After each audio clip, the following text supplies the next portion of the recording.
કેમ છો બધા મજામાં ને? આજે આપણે standard 7th subject English chapter 1 3 question જેના ઓથર છે લિયો ટોલ્સ્ટોય.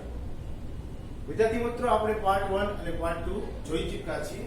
આજે પાર્ટ 3 માં આપણે એક્સપ્લેનેશન માં આગળ જવાનું છે.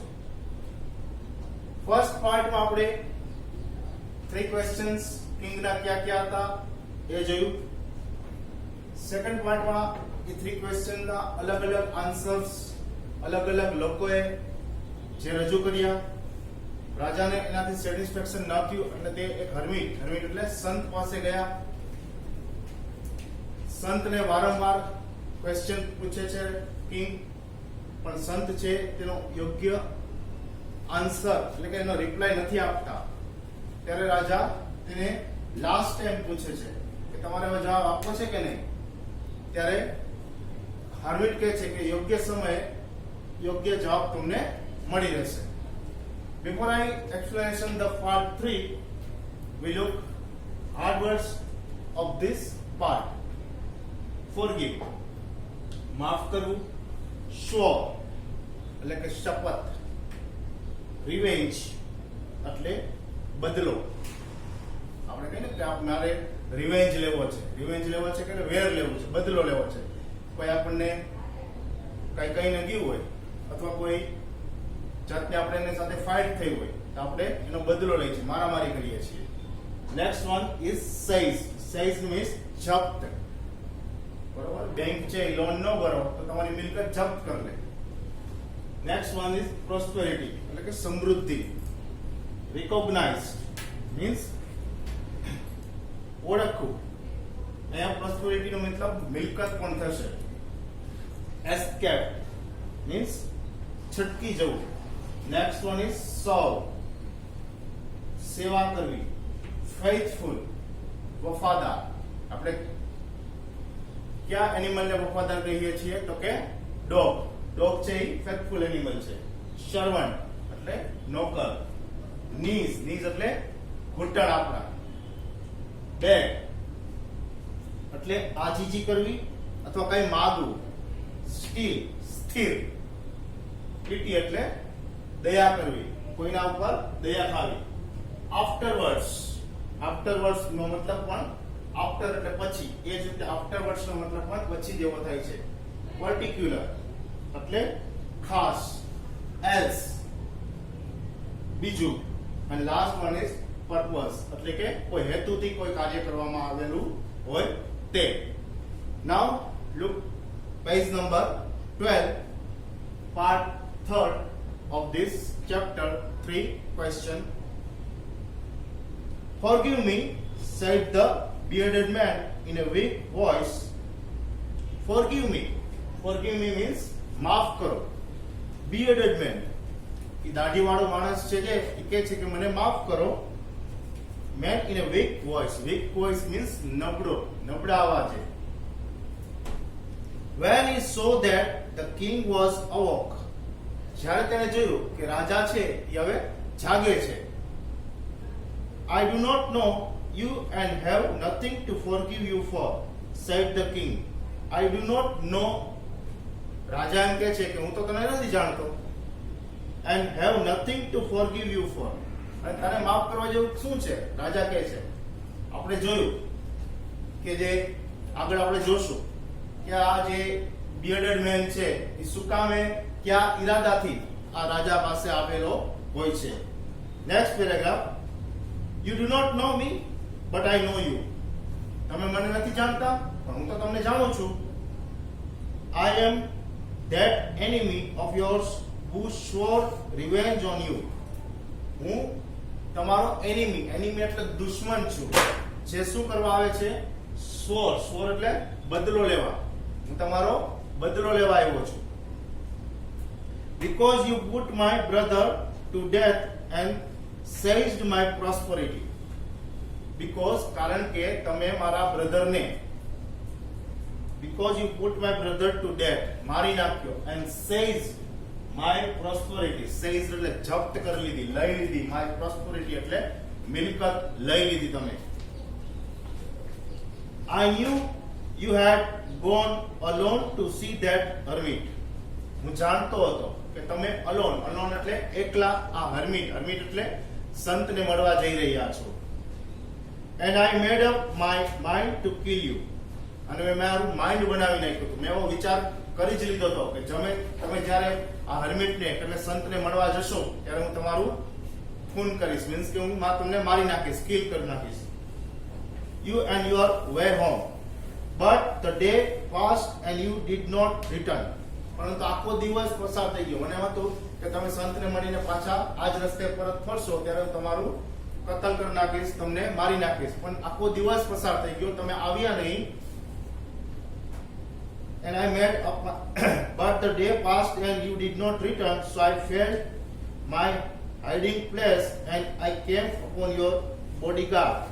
પછી હું મારા હાઇડિંગ પ્લેસ એટલે કે જ્યાં જગ્યાએ હું સંતાણો હતો એ જગ્યાએથી બહાર આવ્યો અને મારા બોડીગાર્ડ, તમારો જે બોડીગાર્ડ હતો, who recognized me, જે મને ઓળખી ગયો, recognize એટલે ઓળખી જવું, જે મને ઓળખી ગયો, and wounded me અને એને મને ઈજા પહોંચાડી. I escaped from him. escape એટલે છટકી જવું, ત્યાંથી બચીને ભાગી જવું. હું જે બોડીગાર્ડ હતો તમારો એનાથી બચીને ત્યાંથી ભાગ્યો. I should have died if you had not pressed my wounds. જો તમે મારા આ ઘાને સાજા ન કર્યા હોત તો હું તમને મારી નાખત. I wish to kill you. મારી ઈચ્છા જ હતી તમને મારી નાખવાની. And you have saved my life. પરંતુ તમે મારી જિંદગી બચાવી. સેવ એટલે બચાવવું. Now if I live, I will serve you as your most faithful servant and will order my sons to do the same. Forgive me. જો saved my life, તમે મારી જિંદગી બચાવી એટલે I will serve, હું સેવા કરીશ આખી જિંદગી તમારી. શું બનીને? એક સર્વન્ટ બનીને અને ફેithful, વફાદારીથી. અને મારા સનને પણ કહીશ એટલે કે મારા દીકરાને પણ કહીશ કે એ તમારી સેવા આગળ વધારે. Now move to next paragraph. The king was very happy to have made peace with his enemy so easily. The king was very happy. રાજા ખૂબ ખુશ થઈ ગયો. To have made peace with his enemy so easily. જેથી એને એના જે દુશ્મન હતો ઓડા એને પીસ એટલે કે શાંતિથી માફ કરી દે છે. And to have won him over as a friend. અને શું? એક મિત્ર તરીકે એને જીતી લે છે. He not only forgive him but asked would send his servants and his own doctor to look after him. તે ખાલી તેને માફ જ નથી કરતો પરંતુ તે શું કરે છે? એની સાથે પોતાના સારા સારા નોકરોને મોકલે છે અને ડોક્ટરને પણ મોકલે છે કે જા આગળ એની સારવાર સંભાળ રાખે. And he promised to give back the man his prosperity. અને આ માણસને વચન પણ આપે છે કે prosperity કે તેનું જે જપ્ત કરેલી મિલકત છે એ ટૂંક સમયમાં તેને પરત કરશે. Next paragraph. Leaving the wounded man, the king went out of the hut and looked round for the hermit. Leaving the wounded man એટલે આ ઈજા પામેલા માણસને છોડી દે છે. The king went out of the hut અને ક્યાં બહાર આવે છે? ઈ જે hermit છે એની હટ છે, હટ એટલે ઝૂંપડી છે, એનાથી ઈ બહાર આવે છે. And looked around for the hermit. અને કોને શોધે છે? તો કે hermit એટલે સંતને શોધે છે. Before going away, he wished once more to get answer to his questions. ફરીવાર તે આજીજી કરે છે. કોને? હર્મિટને. કે તમારે હવે મારા 3 ક્વેશ્ચનના જે જવાબ છે એ આપવાના છે. The hermit was on his knees sowing seeds in the beds. Hermite ક્યાં બેઠો હોય છે? તો કે knees એટલે ઘૂંટણ ઉપર બેઠો હોય છે ને seeds એટલે બી છે એ વાવી રહી હોય છે જે ખાડા ખોદેલા હોય છે તેમાં. Dug the day before, એક દિવસ પહેલા જે ખાડા ખોદેલા હોય છે તેમાં. The king went up to the hermit and said. હવે રાજા છે એ ફરીવાર આ સંત પાસે જાય છે અને કહે છે, for the last time, હું તને છેલ્લી વાર કહું છું, I beg you to answer my question, wise man.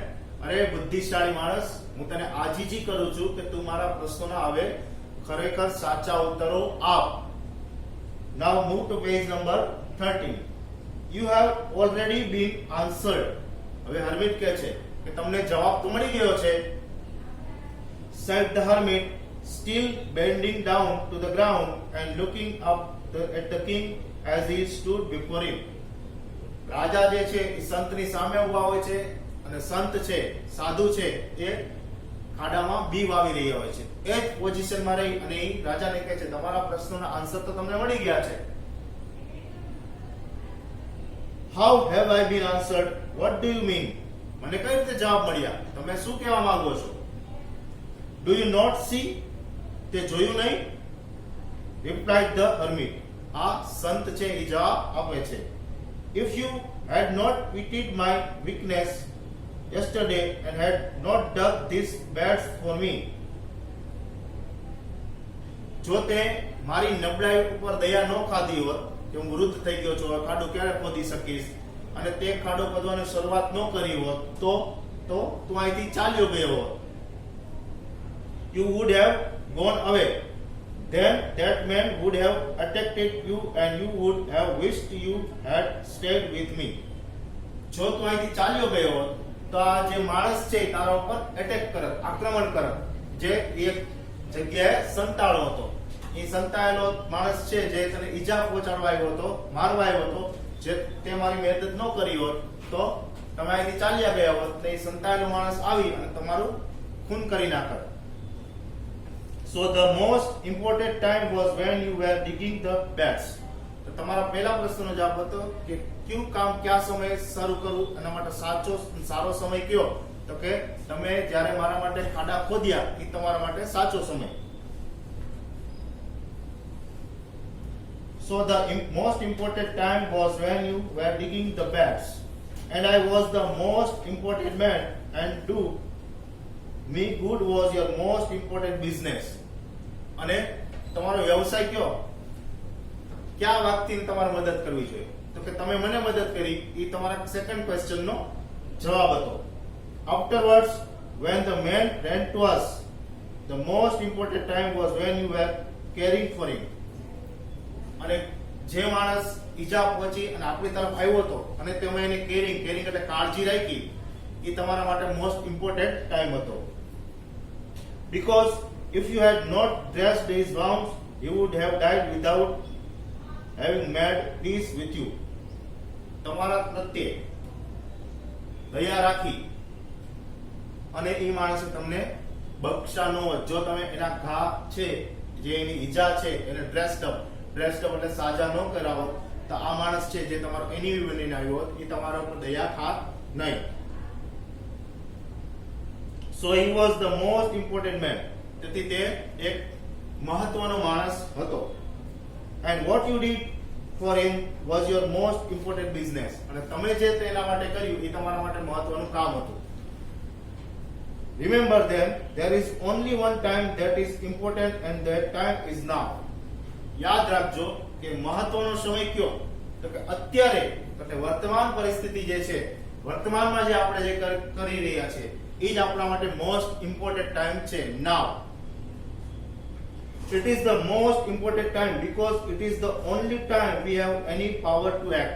અને એ સમય ખાસ હોય છે કે જે સમયમાં આપણે એક્ટ એટલે કાર્ય, પાવર એટલે સત્તા, આપણી શક્તિ સત્તાથી આપણે એ કાર્ય બહુ જ સારી રીતે નિભાવી શકીએ છીએ, પાર પાડી શકીએ છીએ. Last paragraph of the lesson, the most necessary person is the person you are with a particular moment. અને જે ક્ષણે તમારી સાથે કોઈ વ્યક્તિ હોય તો ઈ સમય તમારા માટે મોસ્ટ ઇમ્પોર્ટન્ટ, ખૂબ જ મહત્વનો સમય છે. For no one knows what will happen in the future. કારણ કે no one knows, કોઈ પણ જાણતું નથી કે ફ્યુચર એટલે ભવિષ્યમાં શું થવાનું છે. And whether we'll meet anyone else, અને આપણે કોઈ બીજાને ત્યારે મળી શકશું.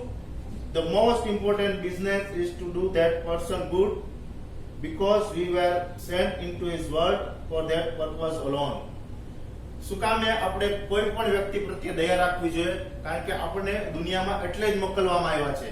આપણે એકબીજાના દુશ્મન નથી, આપણે એકબીજાથી અજાણ્યા છીએ, પણ જ્યારે આપણે દુનિયામાં આવીએ છીએ ત્યારે સાથ, મિત્ર, દોસ્ત બની અને એકબીજાને હંમેશા મદદ કરતી રહેવી એ જ એક રાજા તરીકેનું એક સારું કામ છે. તો સ્ટુડન્ટ્સ, રાજાના જે કિંગના 3 ક્વેશ્ચન હતા કે what is the most important time to start the any work, કે કયો સમય હોઈ શકે જેમાં આપણે સારું એવું કામ શરૂ કરી શકીએ, અને એવો કયો માણસ છે જેને આપણે લિસન કરી શકીએ.